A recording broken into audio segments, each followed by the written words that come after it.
औज़ुबिल्लाहि मिनश्शैतानिर्रजीम बिस्मिल्लाहिर्रहमानिर्रहीम रब्बि इश्रह ली सदरी व यस्सिर ली अमरी वहलुल उक़दतम मिन लिसानी यफ़क़हू क़ौली। अस्सलामु अलैकुम व रहमतुल्लाहि व बरकातुहू। मोहतरम हज़रात, नौजवान साथियों, मेरे बुजुर्गों, प्यारे बच्चों, हमारे डाइस पर बहुत ही मोतबर शख्सियत डॉक्टर सैफुल हक साहब, जनाब मुसर्रत साहब, जनाब अजहर भाई साहब, खान साहब, एडवोकेट जकी साहब, जुल्फ़िकार ठेकेदार साहब, जमशेद भाई, हमारे आज के इस प्रोग्राम के जो रूह रवा हैं अबरार मलिक साहब, आज आप लोगों की इजाजत से अपने जिलाध्यक्ष साहब जनाब मुफ्ती अब्दुल वाजिद साहब, आस मोहम्मद साहब, सचिव हैं फरीद साहब, साकिब मलिक साहब, इन तमाम लोगों की इजाजत से मुफ्ती साहब ने एक ओहदा तय किया है कि कलियर विधानसभा के विधानसभा अध्यक्ष की जिम्मेदारी अबरार मलिक साहब को दी जा रही है। और मैं मुबारकबाद देता हूं इस यकीन के साथ कि इंशाअल्लाह ये अपना काम पूरी ईमानदारी से करेंगे, अपनी पार्टी को मजबूत करेंगे और घर घर जाकर, गांव गांव जाकर, गली गली जाकर ओवैसी साहब का पैगाम, बैरिस्टर असदुद्दीन ओवैसी साहब का पैगाम, अकबरुद्दीन ओवैसी साहब का पैगाम, ऑल इंडिया मजलिस इत्तेहादुल मुस्लिमीन का पैगाम आप तक पहुंचाएंगे और पूरी ईमानदारी और लगन के साथ अपनी पार्टी को मजबूत करेंगे। मैं मुबारकबाद देता हूं जनाब अबरार मलिक साहब को कि आज उन्होंने ये प्रोग्राम किया। और मैं एक गुजारिश आप लोगों से करना चाहता हूं कि आप लोग, ये आगे की कुर्सी खाली है, यहां तशरीफ ले आइए। आप लोग आगे तशरीफ ले आइए, ये खाली है सब। अच्छा लगेगा, हम लोग आमने सामने नजदीक से एक दूसरे से हमारी बात होगी तो अच्छा लगेगा। आप लोग आगे की कुर्सी है जो खाली है उन्हें पूरी कर लीजिए, आगे आ जाइए, आ जाइए। बहुत शुक्रिया आप तमाम लोगों का, नौजवान साथियों का। मेवड़ के जो अध्यक्ष बने हमारे, क्या जावेद भाई, क्या नदीम भाई जो प्रभारी बने यहाँ के, वो उन तमाम लोगों को बहुत बहुत मुबारक। और मैं गुजारिश करूंगा कि ये लोग भी अपने गांव को, अपने गांव में एक इत्तेहाद, एक इत्तिफाक पैदा करेंगे। आइए, अस्सलाम वालेकुम। आइए, अब तो मीडिया भी आ गई भाई यहाँ पर, तो जो है मैं आप लोगों का भी स्वागत करता हूँ, खैर मकदम करता हूँ। आइए, तशरीफ लाइए। तो बहरहाल मैं आप लोगों से सिर्फ 2-4 बातें आप लोगों से करने आया था। चूंकि मुल्क किस दौराहे पर खड़ा है, मोबाइल आपके पास है, अखबार आप पढ़ते हो, टीवी आप देखते हो, सुनते भी हो, समझते भी हो और उस पर अमल भी करना पड़ेगा। अगर आज हम लोग नहीं जागे, आपको एक बात पता है, किस किस को पता है इस बात का कि यहां पर एक कानून लाया गया उत्तराखंड के अंदर जिसको हम यूसीसी कहते हैं, यूनिफॉर्म सिविल कोड, यकसा सिविल कोड। वो कानून आपके लिए और मेरे लिए बनाया गया।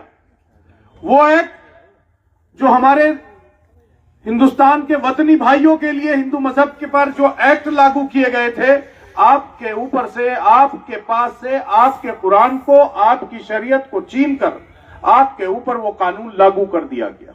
किसी को नहीं पता। लोग सोच रहे हैं सिर्फ कि यूसीसी है, कानून है, हो गया, हो जाए। आपको नहीं पता कि उसके असरात आपके ऊपर क्या होंगे। आपको नहीं अंदाजा इस बात का कि उस कानून से हमारे साथ आने वाली परेशानियां क्या होंगी।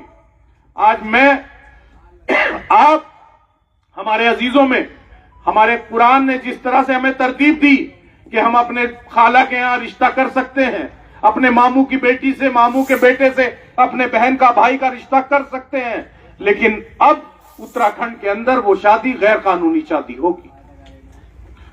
आपको पता है इस बात का? पता है बेटे? नहीं पता। यही बताने के लिए मजलिस आपके दर पर आई है। यहां आपके पास आने का मकसद सिर्फ यही है कि आपको पता चल जाए कि आपके खिलाफ जो साजिशें की जा रही हैं वो क्या हैं। ये लोग जो आपके वोट से जीत कर जाते हैं, आपको बिरादरी का वास्ता देकर, आपको कौम का वास्ता देकर, आपको ये डर दिखाकर कि बीजेपी जीत जाएगी, मुझे जिता दो, वो लोग इस कानून के बारे में उफ तक नहीं कर सके। वो लोग सदन के अंदर बैठकर जब इस पर चर्चा की गई तो इसके खिलाफ वोट नहीं कर सके। क्यों नहीं कर सके? क्योंकि वो जिस पार्टी से जीत कर वहां पहुंचते हैं सदन के अंदर, उनकी पार्टी उन्हें बोलने की इजाजत नहीं देती। वो आपके, मेरी कौम के, मेरे नबी के, मेरी शरीयत के, मेरे कुरान के जो मसाइल हैं उनकी बात, उनके तहफ्फुज की बात वो सदन में नहीं कर सकते। कैसे करेंगे? क्यों करेंगे? उन्हें तो पता ही नहीं है। जिनको पता है उन्हें बोलने की इजाजत नहीं है। जो हमारे वोट से जीत कर वहां पहुंचे हैं उन्हें बोलने की इजाजत नहीं है। मेरे दोस्तों, एक बड़ा अजीबोगरीब माहौल अब बनने वाला है। ये आने वाली नस्लें, ये नौजवान बच्चे जो यहां बैठे हैं, इनके सामने मुश्किल दौर आने वाला है। इनके सामने मुश्किल दौर आने वाला है। और वो दौर, अगर आप उसको दौर को बदलने की जुर्रत कर सकते हो तो सिर्फ आपके पास एक चारा है। सिर्फ एक चारा है आपके पास कि आप अपनी सफों में इत्तेहाद कर लो, आप इकट्ठे हो जाओ। ये जमहूरी मुल्क है। जमहूरियत में आज पार्लियामेंट के अंदर जो कानून वो लाते हैं, वो पास कर लेते हैं। वो इसलिए पास करते हैं उनके पास तादाद ज्यादा है। जो विधानसभा के अंदर जो बात की जाती है, जो विधानसभा के अंदर प्रस्ताव लाया जाता है, वो पास किया जाता है, वो पास हो जाता है। वो सिर्फ इसलिए पास होता है कि उनके पास तादाद ज्यादा है। मेरे दोस्तों, इस हरिद्वार जिले के अंदर आपकी तादाद बहुत कौड़ी नहीं है। जिले का नाम हरिद्वार है और वो काम जो मजलिस इत्तेहादुल मुस्लिमीन कर सकती है वो दूसरी कोई जमात नहीं कर सकती। इस हरिद्वार जिले का जिला अध्यक्ष मुफ्ती अब्दुल वाजिद कासमी, जो देवबंद दारुल से फारिग है, उसको बना सकती है। वो दूसरी कोई जमात, कोई पार्टी यहां नहीं कर सकती। क्यों नहीं कर सकती? वो इसलिए नहीं कर सकती कि वो जानते हैं कि अगर मुफ्ती साहब वहां जाएंगे तो मुफ्ती साहब ऐसा नहीं होगा कि कुरान और हदीस के बारे में कोई बात की जाएगी, कुरान और हदीस को बदलने की बात की जाएगी और मुफ्ती साहब खामोशी इख्तियार कर लेंगे। ये नहीं हो सकता। इसीलिए सिर्फ आज इस ठंड में आपको यहां सिर्फ इसलिए बिठाया, इसलिए मैं यहां आया। मेरा आने का प्रोग्राम नहीं था, लेकिन हमारे जिला अध्यक्ष साहब ने मुझसे कहा कि साहब, हमारे विधानसभा के अध्यक्ष की घोषणा है, छोटा सा प्रोग्राम है, आप भी तशरीफ लाइए। मेरे लिए कभी कोई प्रोग्राम छोटा बड़ा नहीं होता। अल्हम्दुलिल्लाह, चाहे 50,000 की भीड़ हो या 5 आदमियों की भीड़ हो, मैं हमेशा अपने हक को अदा करने की कोशिश करता हूं कि मैं जहां आया मैं अपनी रुदात सुनाने की कोशिश करता हूं। मेरे दोस्तों, नौजवान साथियों, आज आपको भी जगाने के लिए यहां आया हूं। सिर्फ इसलिए कि आज इस विधानसभा के अंदर हमारे पास 63% वो लोग हैं जिनसे हम ये कह सकते हैं कि हमारा रिश्ता एक है। 63% वो लोग हैं जिनसे मैं अगर ये सवाल कर दूंगा खड़े होकर, तो तेरा मेरा रिश्ता क्या, तो उनके मुंह से सिर्फ एक ही अल्फाज आएगा, ला इलाहा इल्लल्लाह। अगर मैं ये सवाल कर दूंगा आपसे कि तेरा मेरा रिश्ता क्या, तो आप यही कहोगे कि ला इलाहा इल्लल्लाह। तो उस रिश्ते के लिए, उस रिश्ते को निभाने के लिए मैं आपके बीच में आया और आपसे ये कहने आया कि अब बहुत लोग आपके पास आने शुरू हो जाएंगे। बहुत लोग आपसे आकर कहेंगे कि देखो, बटोगे तो इसे फायदा हो जाएगा, मजलिस के साथ जाओगे तो उसे फायदा हो जाएगा, आप ओवैसी साहब के साथ खड़े होगे तो वो जीत जाएगा, आप नैयर काजमी के साथ चलोगे तो उसको फायदा हो जाएगा। मेरे दोस्तों, ये काम 70 साल से हो रहा है। ये कोई आज नई बात नहीं होगी। आज से 70 साल, 75 साल मुकम्मल हो चुके हैं। इस मुल्क के अंदर हमारे साथ यही काम हो रहा है कि हमें इस्तेमाल किया जाता है। एक बार आता है कोई शख्स आकर कहता है कि मुझे वोट दो, उसे हराना है। दूसरी बार आता है, दूसरा शख्स आता है, वो आके कहता है मुझे वोट दो, उसे जिताना है। मेरे दोस्तों, कभी किसी ने ये नहीं कहा होगा कि तुम्हारे बच्चों के मुस्तकबिल को जिताना है, कभी तुम्हारी शरीयत के तहफ्फुज को जिताना है, कभी तुम्हारे कुरान की हिकमत को जिताना है, कभी तुम्हारे नबी की अजमत को जिताना है। ये कभी किसी सियासी नेता ने नहीं कहा होगा। वो सियासत करते हैं। ये जो लोग या मंच पर बैठे हैं, ये लोग इस ठंड के अंदर, इन्हें आपसे कोई गरज नहीं है। अल्हम्दुलिल्लाह सब बरसरे इख्तिदार हैं, इन्हें कोई लालच आपसे नहीं है, लेकिन इनके दिलों में एक फिक्र है, इनके दिलों में एक जज्बा है अपनी कौम का। इनके दिलों में अपनी कौम का एक जज्बा है कि जब सबकी क़यादत हिंदुस्तान में, जमहूरियत में, जब हर कौम की क़यादत हो सकती है, तो हमारी क़यादत क्यों नहीं हो सकती।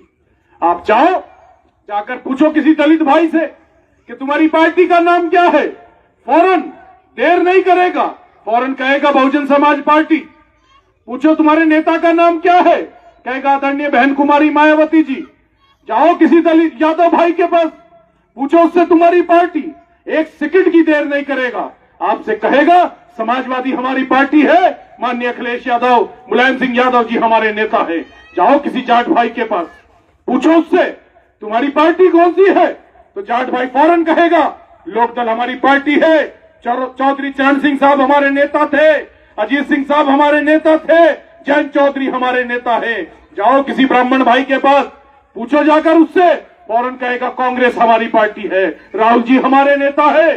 जाओ किसी बनिए भाई के पास, जाओ किसी ठाकुर भाई के पास, जाओ किसी पंजाबी भाई के पास और उससे पूछो तुम्हारी पार्टी कौन सी है, तो फौरन कहेगा कि भारतीय जनता पार्टी हमारी पार्टी है, नरेंद्र मोदी जी हमारे नेता है। मेरे दोस्तों, जब मैं नदीम से पूछूंगा, जब मैं अबरार से पूछूंगा, जब मैं मुफ्ती वाजिद से पूछूंगा, जब मैं आपसे पूछूंगा कि तुम्हारी पार्टी कौन सी है, तो हर आदमी अलग अलग जवाब देगा। कोई कहेगा कि मैं बसपा के साथ हूं, कोई कहेगा मैं अपनी बिरादरी के नेता के साथ हूं, कोई कहेगा मैं कांग्रेस से जुड़ा हूं, मेरे अब्बा कांग्रेस से जुड़े हैं। कोई ये नहीं कहेगा कि मेरी भी पार्टी है, कोई ये नहीं कहेगा कि मेरा भी नेता है। मैं आज आपसे सिर्फ यही कहने आया हूं कि मेवड़ के लोगों, आज नैयर काज़मी आपसे कहने आया है कि अब आप सियासी बेघर नहीं हो, आपकी भी सियासी जमात है, आपकी अपनी पार्टी है जिसका नाम ऑल इंडिया मजलिस इत्तेहादुल मुस्लिमीन है, वो आपकी पार्टी है। आपका नेता जिसका नाम बैरिस्टर असदुद्दीन ओवैसी है, जब मैं बैरिस्टर साहब के पास मिलने गया और मैंने उनसे कहा कि साहब मैं उत्तराखंड के अंदर पार्टी लाना चाहता हूं, तो मुझसे कहने लगे कि पार्टी लाना बहुत बड़ा काम है, कर पाओगे? मैंने कहा साहब आपकी दुआएं रहेंगी तो इंशाअल्लाह बंदा कोशिश में कभी पीछे नहीं हटेगा। तो उन्होंने कहा कि ठीक है, जाओ ऐलान कर दो कि तुम्हें जिम्मेदारी दे दी। मैंने कहा साहब मैं ऐलान नहीं करूंगा, ऐलान आप कीजिए। सदर साहब ने हैदराबाद बैठकर ऐलान किया और अपने ट्विटर पर मेरा लेटर बनाकर डाल दिया कि हमने उत्तराखंड की जिम्मेदारी उन्हें दी और सदर बना दिया। मेरे दोस्तों, उसके बाद मेरी जिम्मेदारी शुरू हो गई, उनकी जिम्मेदारी खत्म हुई। अब मेरा काम है कि मैं आपके पास तक पहुंचूं, आपके घरों तक पहुंचूं, आपके गांव तक पहुंचूं और आपको जाकर बताऊं कि मेरी कौम के लोगों, अब तुम सियासी बेघर नहीं हो, तुम्हारी सियासत में तुम्हारा अपना मकान है, सियासत में तुम्हारा अपना जाती घर है, अब तुम किराएदार नहीं हो। क्योंकि आपने देख लिया कि जब किराएदार होता है तो बहन जी कितनी बार कान पकड़कर बाहर निकालती है और कितनी बार बुलाकर अंदर बिठाती है, आपने सब देख लिया। कांग्रेस में भी देख लिया, बहुजन में भी देख लिया, सपा में भी देख लिया। मेरे दोस्तों, वो उनका सियासी घर नहीं था, वो इसलिए आज आपके पास आपका सियासी घर है, आज आपके पास आपका कायद है और ऐसा कायद है, ऐसा लीडर है कि जो आज तक इस मुल्क की हिस्ट्री में पिछले 70-100 साल के अंदर कभी ऐसा नेता पैदा नहीं हुआ। मैं अपने बुजुर्गों से पूछना चाहता हूं, नौजवान बच्चों से पूछना चाहता हूं, आप तालीमी याफ्ता लगते हो, बल्कि हो आप लोग, क्या आपने देखा कभी किसी पार्लियामेंट के अंदर किसी मुसलमान लीडर को इतनी बेबाकी के साथ बात करते हुए? क्या देखा कभी इतने मुद्दों पर बात करते हुए? क्या कभी देखा किसी लीडर को इस तरह से मीडिया के सामने हक की बात करते हुए? कभी देखा किसी लीडर को, मुसलमान लीडर को, कि जो हक और इंसाफ की बात इतनी जुर्रत के साथ करता हो कि 543 के ऐवान में अकेला खड़ा होकर 542 की आंख में आंख डालकर अपनी बात मनवाता है, अपनी बात को सच साबित करता है। मेरे दोस्तों, पूछना चाहता हूं आप लोगों से, क्या देखा कभी इससे पहले किसी लीडर को? नहीं देखा। मेरे बुजुर्गों से मैंने पूछा, नौजवान साथियों से पूछा, नहीं देखा। हमारे पास आज तक कभी ऐसा लीडर नहीं आया था। मेरे दोस्तों, आज आपके पास एक ऐसा लीडर है। आज अगर भारतीय जनता पार्टी को नरेंद्र मोदी साहब की रैली करनी हो तो पहले इंतजाम करना होता है, गाड़ी देनी पड़ती है, घोड़ा देना पड़ता है, टीम बनानी पड़ती है, भीड़ इकट्ठी करनी पड़ती है। लेकिन आज आपके पास एक ऐसा लीडर है कि आज उत्तराखंड में ऐलान कर दो कि कल ओवैसी साहब यहां आ रहे हैं तो इस ग्राउंड के अंदर पैर रखने की जगह बाकी नहीं बचेगी। ये खुशकिस्मती आपकी। ऐसा लीडर आपके पास मौजूद है। जब हमारे पास एक कोहिनूर है तो क्यों किसी और की तरफ देखेंगे? क्यों हम किसी पार्टी की तरफ देखेंगे? जब हमारे पास हमारा सियासी घर मौजूद है, हम क्यों इधर उधर जाएंगे? लेकिन मेरे दोस्तों, हमारा अलमिया ये है, राहत इंदौरी ने बहुत खूब कहा था कि रिवायतों की सफेद तोड़कर बढ़ो वरना, रिवायतों की सफेद तोड़कर बढ़ो वरना जो लोग तुमसे आगे हैं रास्ता नहीं देंगे। जो लोग तुमसे आगे हैं वो रास्ता नहीं देंगे। उन्हें बहाने बनाने आएंगे, बीजेपी का डर दिखाने आएंगे, कौम और बिरादरी का वास्ता देने आएंगे, लेकिन तुम्हें उस सफों से आगे आने नहीं देंगे। आज रात के अंधेरे में, इस सर्दी के अंदर आपको बिठाने का मकसद सिर्फ यह है कि आज यहाँ एक छोटा सा प्रोग्राम, हमारे विधानसभा के अध्यक्ष की घोषणा थी और यूसीसी का हम लोग विरोध कर रहे हैं, इस काले कानून का हम लोग विरोध कर रहे हैं। हमारे बहुत सारे साथी अदालतों के दरवाजे खटखटा चुके हैं और इंशाअल्लाह बहुत जल्द हम भी, हमसे मतलब मजलिस इत्तेहादुल मुस्लिमीन उत्तराखंड, अपना डोनेशन इकट्ठा करेंगे, अपना पैसा इकट्ठा करेंगे और तमाम लोग, हमारे वकील साहब भी यहाँ बैठे हैं जिन्होंने ड्राफ्ट तैयार कर रखा है, इन्होंने नैनीताल के वकीलों से बात कर रखी है, उनकी फीस जानी है, उसके लिए हम तमाम लोगों से, अपनी कौम से चंदा इकट्ठा करेंगे। जिसकी 10 रुपए की गुंजाइश होगी वो 10 देगा, जिसकी 100 रुपए की होगी वो 100 रुपए देगा, जिसकी 1 रुपए की होगी वो मुफ्ती साहब को 1 रुपया देगा। और इंशाअल्लाह इस काले कानून की लड़ाई अदालत में मजलिस इत्तेहादुल मुस्लिमीन आप सबके ताउन से लड़ेगी, किसी एक के ताउन से नहीं। ये इसलिए चंदा, ये सिर्फ इसलिए होगा और मुफ्ती साहब के पास होगा सिर्फ इसलिए कि हम लोग ये चाहते हैं कि इसके अंदर जो, इस केस के अंदर जो खर्च आए वो पूरी कौम का हो, किसी एक आदमी का नहीं होना चाहिए, बल्कि पूरी कौम का होना चाहिए। इस कौम को पता चलना चाहिए कि हमारे हुकूक की लड़ाई कौन लड़ रहा है। इस कौम को पता चलना चाहिए तुम्हारी शरीयत के तहफ्फुज़ की लड़ाई कौन लड़ रहा है। इन नौजवानों को पता होना चाहिए कि तुम्हारे कुरान के तहफ्फुज़ की लड़ाई कौन लड़ रहा है, तुम्हारे नबी की रिसालत की बात पर कौन लड़ रहा है, तुम्हें पता होना चाहिए। इसलिए हमारी टीमें बनाई जाएंगी और टीम बनाकर आपके पास आएंगे। ज्यादा से ज्यादा ताउन कीजिए, बहुत बड़ा खर्च है, 4-5 लाख रुपए वकीलों की फीस है जो वहां खड़े होकर हमारा केस लड़ेंगे। तो हम लोगों ने तैयारी कर ली है, आप लोग उसमें साथ दीजिए, आप, हमारी कौम उसमें साथ देगी इंशाअल्लाह। एक एक लोग से हम लोग गुजारिश करेंगे जगह जगह जाकर कि तमाम लोग उसमें हमारा साथ देंगे। मेरे दोस्तों, मैं आपसे सिर्फ यही कहने आया कि आज आप सियासत, चुनाव आएंगे, अभी फिर चुनाव आ जाएगा। अभी ये नगर पंचायत का चुनाव हुआ, कलियर का, रुड़की का, आपने देखा कि आज चुनाव बिरादरी के नाम पर बट गया।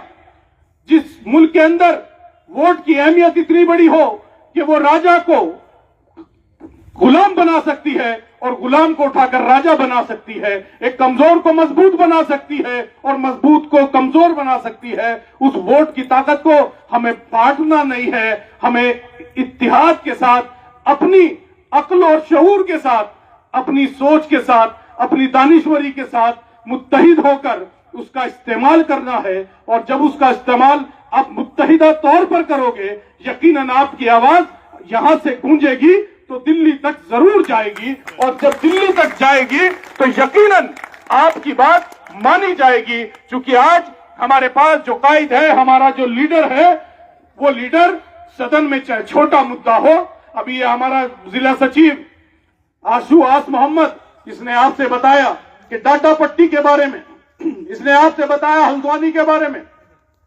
मेरे दोस्तों 1,05,000 लोग वहां मुकीम हैं, उसमें हिंदू भी मुसलमान भी हैं, सरकारी स्कूल भी है, उसमें मंदिर भी है, 15-16 मस्जिदें भी हैं, मदरसे भी हैं। वो तमाम डिमोलिश करने का ऑर्डर कोर्ट ने पास कर दिया कि सब आपको खत्म कर दिया जाए, मुनादी करा दी जाए। मेरे कायद का फोन आता है कि हल्द्वानी में क्या हो रहा है, तो मैंने बताया साहब ऐसे ऐसे कि आप जाइए वहां और बात कीजिए लोगों से। हम वहां गए, हमारे साथ ये तमाम हमारी टीम वहां गई मजलिस की, हम लोग पहुंचे, लोगों से मिले, लोग रो रहे थे कि हमारे घर बर्बाद हो रहे हैं। मनादी के माइक लग गए थे खंभों पर, जो कोर्ट का आदेश था कि 7 दिन पहले मनादी करा दी जाए, लोग अपने अपने घर छोड़कर चले जाएं। मेरे दोस्तों, नौजवान बच्चों, आपके लिए बता रहा हूं कि आपको पता होना चाहिए कि आपके साथ क्या सुलूक किया जा रहा है हल्द्वानी के अंदर। मेरे दोस्तों, जब हम वहां पहुंचे, लोग, औरतें, बच्चे, मर्द, बूढ़े सब निकल कर आ गए, सारों कतार रो रहे थे कि हमारे घर खाली कराए जा रहे हैं। उनसे उनकी रुदात सुनी, बैरिस्टर साहब की बात कराई। बैरिस्टर साहब ने कुछ हमें पॉइंट्स बताए थे कि ये कागजात वहां देखो हैं क्या। उन्होंने कहा था कि प्रधानमंत्री आवास योजना से अगर घर बने हैं उनके कागज लो। उन्होंने कहा था जो सरकारी अस्पताल बना है कब बना था उसके कागज लो। कोई अगर जंग आजादी में किसी की फैमिली रही हो उसके कागज लो। हमने वो तमाम कागज इकट्ठे किए और वहां बैरिस्टर साहब की उनसे बात कराई। बैरिस्टर साहब ने उन्हें यकीन दिलाया कि आप बेफिक्र रहो, जितनी हिम्मत कोशिश हमसे होगी हम करेंगे। यकीन जानिए, जब वहां गए तो लोग, औरतें, बच्चे रो रहे थे और कह रहे थे कि यहाँ के अखबार वाले भी हमारी खबर लिखने के लिए तैयार नहीं है, टीवी वाले हमारी खबर दिखाने के लिए तैयार नहीं है। मेरे दोस्तों, मेरे बच्चों, ये आपके साथ हो रहा था। जब हम वहां पहुंचे, उन्होंने हमें अपनी रुदात बताई, हमने अपने कायद को बताया। मेरे कायद ने वहीं से दिल्ली से जितनी मीडिया हो सकती थी वो मैनेज कर वहां भेजी। पूरी टीमें पहुंच गई बड़े बड़े चैनल्स की। उन्होंने वहां रहे, वहां रुके, उसे कवरेज किया। जमीयत उलमा हिंद मुकदमे को लेकर वहां कोर्ट में पहुंच चुकी थी, हमारे भी लोग वहां पहुंच गए। हमने भी उनके साथ मिलकर हिस्सेदारी की और अल्हम्दुलिल्लाह उस पर स्टे हुआ। आज वो लोग सुकून से अपने घरों में हैं। मेरे दोस्तों, डाटा पट्टी इतना सा गांव भगवानपुर के पास, आप सब लोग जानते होंगे, सिक्योरिटी के पास डाटा पट्टी, जुलूस निकलता है। जुलूस निकलने के बाद तरावी हो रही थी, रमजान की बात है, जुलूस निकलता है, तरावी हो रही थी, पत्थर आता है जो आमतौर पर हो रहा है, पत्थर आता है और मस्जिद पर वो काम शुरू हो जाता है जो आज तक चल रहा था। जो लोग 70-80 घर मुसलमानों के थे, उनके घरों में घुसकर मारा जा रहा था, उनके घरों में घुसकर उनके ई रिक्शा में आग लगा दी गई थी, उनके ई रिक्शा के अंदर उनके कारें, जो छोटी कारें खड़ी थी उनके घरों के बाहर, वो जला दी गई, शोरूम तोड़ दिए गए। हम वहां पहुंचे, पुलिस ने जाने नहीं दिया। रात को साहब का फोन आता है, बैरिस्टर साहब का, कहने लगे कि आप गए थे। हमने कहा साहब गए थे, पुलिस ने जाने नहीं दिया कि सुबह फिर जाइए। हम पहुंचे, जाकर देखा लोगों के पैर टूटे हुए थे, छतों से कूद कर, 2-2 मंजिल से कूद कर भागे जान बचाने के लिए। और हमने उनसे पूछा, वो कहने लगे कि बाहर के लोग आए हुए थे, हमारे गांव के लोग नहीं थे, हम एक दूसरे को जानते हैं, हम पिछले 100-200 साल से हमारी नस्लें यहाँ रह रही हैं, लेकिन बाहर से लोग आए थे, हमारे साथ ये जुल्म और ज्यादती हुई। हमने बैरिस्टर साहब को बताया ये दर्द। न बैरिस्टर साहब ने कभी वोट लिया उनसे, क्या डाटा पट्टी के लोगों ने कभी वोट दिया बैरिस्टर साहब को? क्या डाटा पट्टी के लोगों से बैरिस्टर साहब ने कभी देखा या उन्होंने देखा? नहीं देखा। लेकिन फिर जो मैंने कहा था कि तेरा मेरा रिश्ता क्या, ला इलाहा इल्लल्लाह, वो रिश्ता फिर वहां से 3000 किलोमीटर दूर से बैरिस्टर असदुद्दीन ओवैसी साहब कहते हैं कि ईद का मौका है, रमजान के 5 दिन अभी बाकी हैं, गरीब लोग हैं, कुछ इंतजाम करो उनका। मैं इसलिए नहीं बता रहा कि मैं उन्हें शर्मिंदा कर रहा हूं, बल्कि इसलिए बता रहा हूं कि तुम्हारा मेरा रिश्ता क्या है। उस शख्स का जिसका नाम बैरिस्टर असदुद्दीन ओवैसी है, उनका रिश्ता तुम्हारे और मेरे साथ क्या है, इसलिए बता रहा हूं। उन्होंने कहा एक किट तैयार करो और उस किट को हर घर में देकर आओ। रमजान शरीफ का दिन था, रोजे से हम लोग, तमाम लोग गाड़ियों में सामान भर कर ले गए। पूछने लगे, जब उन्हें बताया कि सामान दे दिया, तो कहने लगे कितने घर हैं? मैंने कहा साहब 70-80 के करीब हैं। कि बेटियां भी होंगी, इन्हें ईदी के तौर पर 500-500 रुपए उनके हर घर में हर बेटी को दे दो। ये काम तुम्हारे कायद ने किया, मजलिस इत्तेहादुल मुस्लिमीन ने किया, कांग्रेस भी वही थी, बहुजन भी वही थी, आजाद समाज भी वही था, ये तमाम लोग वही थे, लेकिन किसी को दर्द का एहसास नहीं हुआ। उसका दर्द का एहसास, डाडा पट्टी के दर्द का एहसास, उनके लोगों के टूटे हुए पैरों का एहसास, उनकी चली हुई गाड़ियों का एहसास, उनके चले हुए रिक्शा का एहसास उस शख्स को 3000 किलोमीटर दूर से हुआ। तो मेरे दोस्तों, उसी जज्बे के लिए आज आपसे ये कहने आया हूं कि आए मेवाड़ के लोगों, अब इकट्ठे होने का वक्त है, अब इत्तिहाद करने का वक्त है। इस जलती जमीन पर अब कोई आसमान नहीं आने वाला, इस जलती जमीन पर अब कोई आसमान नहीं आने वाला, अब कोई दूसरा पैगंबर नहीं आने वाला, अब कोई दूसरा पैगंबर नहीं आने वाला।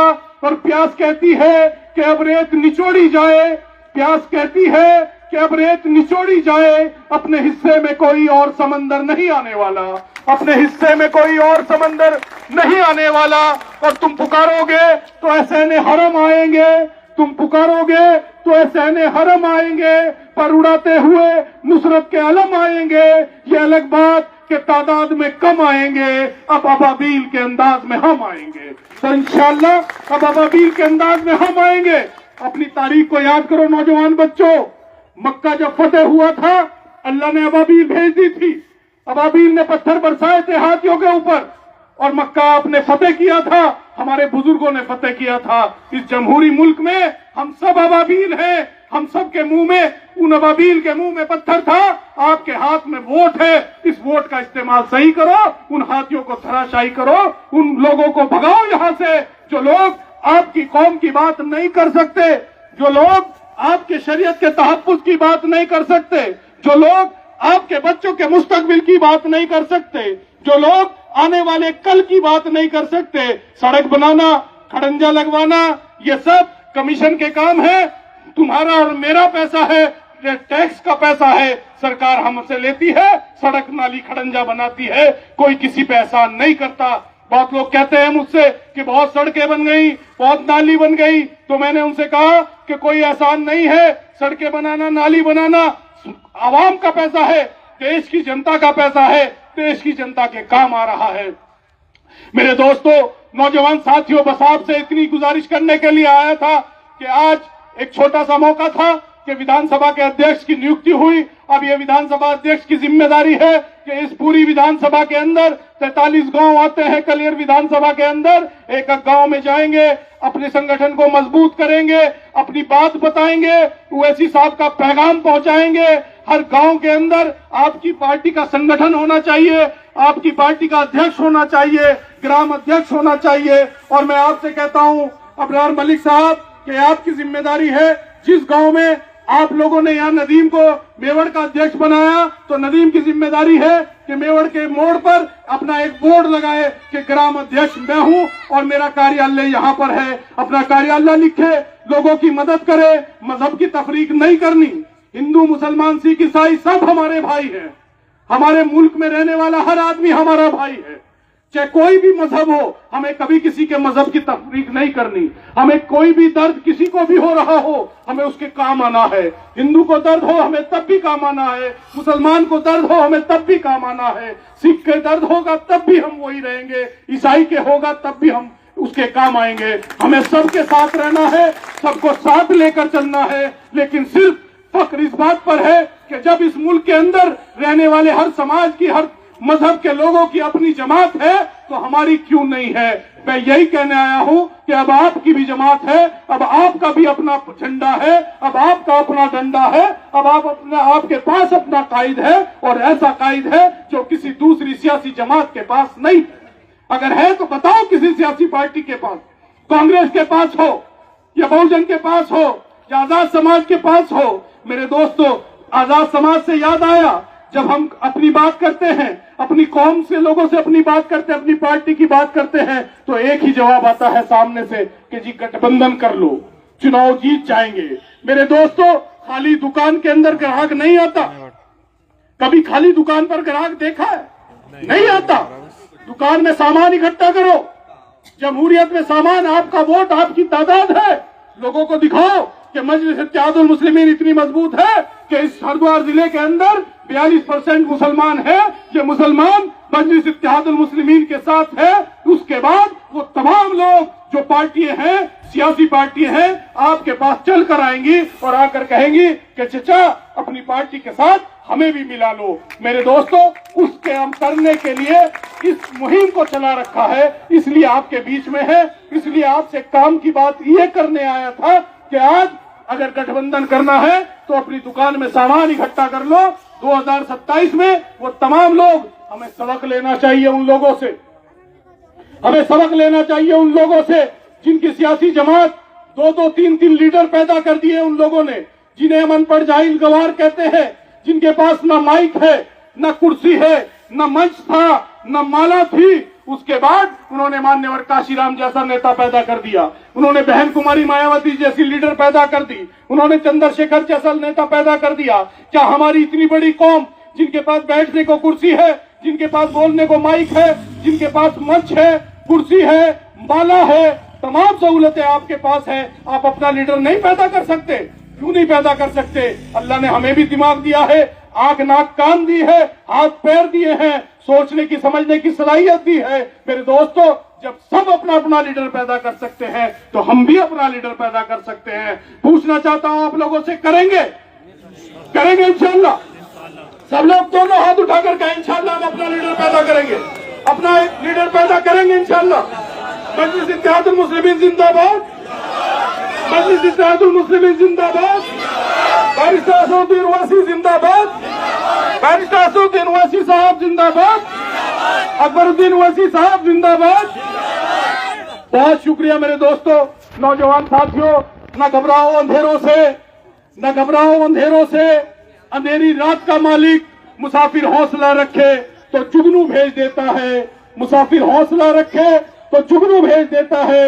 और मियाँ सजदे में गिर जाओ, दुआएं मांग कर देखो, खुदा कागज के फूलों में भी खुशबू भेज देता है।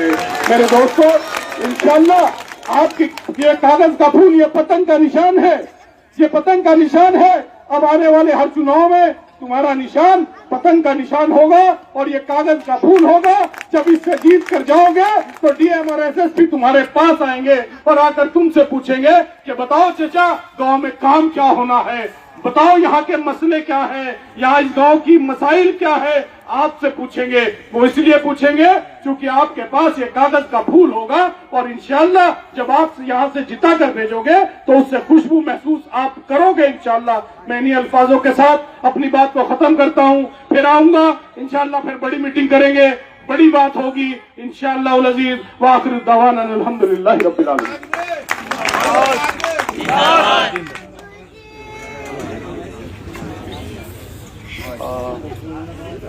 वकील